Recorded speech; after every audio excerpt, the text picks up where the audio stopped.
ఇప్పుడు నేను మీకు చెప్పబోయేటువంటి యొక్క ఆంజనేయ స్వామి వారి యొక్క పరిహారం చేయటం వలన భయాలు, ధైర్యహీనత తొలగిపోతాయి.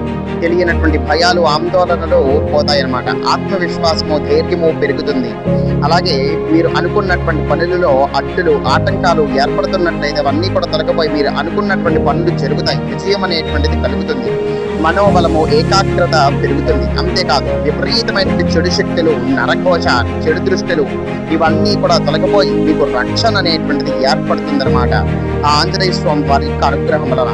దీనికి కావాల్సినటువంటి ముఖ్యమైనటువంటి నియమము, మీ యొక్క మనసులో ఆంజనేయ స్వామి వారి యొక్క పట్ల అచంచలమైనటువంటి భక్తి, శ్రద్ధ, నమ్మకం అనేటువంటిది ఉంచి ఈ యొక్క పరిహారాన్ని చేయాలి. పరిహారము చాలా సులువుగా ఉంటుంది.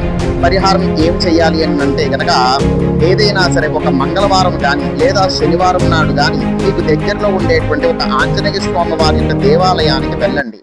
అలాగే ఆ యొక్క ఆంజనేయ స్వామి వారికి ఒక మల్లెపూలు యొక్క దండ సమర్పించండి. అక్కడ పంతులు గారు ఉంటే పంతులు గారికి ఇచ్చి వెయ్యమని చెప్పండి. అలాగే కనీసం ఒక 9 నుంచి 11 తమలపాకులు సమర్పించండి స్వామివారికి. అలాగే దేవాలయంలో ఆంజనేయ స్వామి వారికి పూజింపబడినటువంటి ఆ యొక్క సింధూరాన్ని మీ యొక్క నుదిటిన బొట్టుగా ధరించండి. ఆంజనేయ స్వామి వారి యొక్క ఆలయంలో ఆయన్ని చూస్తూ ఆయన యొక్క ఎదురుగుండా కూర్చొని ఓం శ్రీ హనుమతే నమః అనబడేటువంటి మంత్రాన్ని మీ యొక్క శక్తి కొలది అక్కడ జపం చెయ్యండి. అంటే కనీసము ఒక 27 సార్లు లేదా 54 సార్లు లేదా 108 సార్లు ఈ విధంగా చేసి ఒక 3 నిమిషాల పాటు ప్రశాంతంగా కూర్చొని మీకు ఉన్నటువంటి అన్ని రకములైనటువంటి సమస్యలు, ఇబ్బందులు, కష్ట నష్టాలు, ఆ బాధలు అవన్నీ కూడా స్వామివారికి తెలియచేసి ఆయనకి అర్పించి శరణు వేడండి.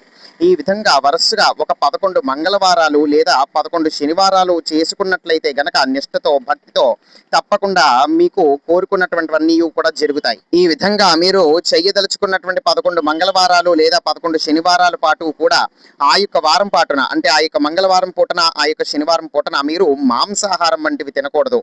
ఈ విధంగా నిష్ఠగా చక్కగా ఉండి ఆంజనేయ స్వామి వారిని స్మరిస్తూ ఆ రోజు కనుక గడిపినట్లయితే అద్భుతమైనటువంటి ఫలితాలు ఉంటాయి.